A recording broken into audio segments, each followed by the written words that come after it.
Fort Benning welcomes the 52nd Commandant to the U.S. Army Infantry School. Kenia Mills has a story.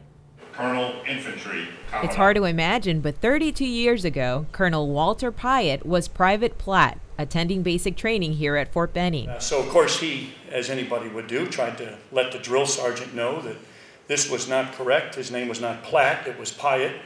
And of course you can imagine the drill sergeant said, "Shut up, Platt, and just get back in formation." So his first couple years he was Platt. Well, let bygones be bygones. Now he's Colonel Piatt, and he's returned to Fort Benning to lead the infantry school. General Omar Bradley said it, but every one of us say it. Coming back to Benning feels like coming home.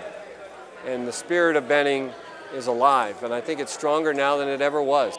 That spirit of Fort Benning is alive at his Assumption of Command ceremony, as they highlight the U.S. infantry past and present. Well, 2 centuries, 200 years of infantry. The infantry has always been asked to close with and achieve the victories over a nation. And when you get to the last 100 yards of the fight, they've always done it. Prepare for our future by honoring our past.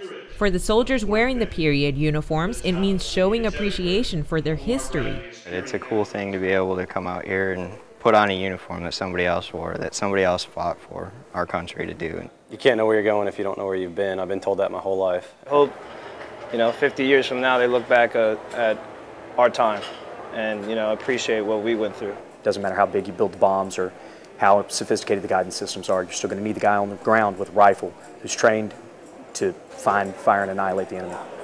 And that's exactly Colonel Piatt's focus for the future of the infantry school, enabling the guy with the rifle at the squad level to finish the fight with all the resources he needs. Under our current Chief of Staff of the Army's guidance and General Brown, we are going to focus on the squad, and the squad as a strategic formation, and to make sure when they dismount, they have the firepower and the ability to understand their environment, and it's not a fair fight. Men may argue forever on what wins wars, and welter in cons and pros, and seek for their answer at history's doors. But the man with the rifle knows. Kenia Mills, Fort Benning TV.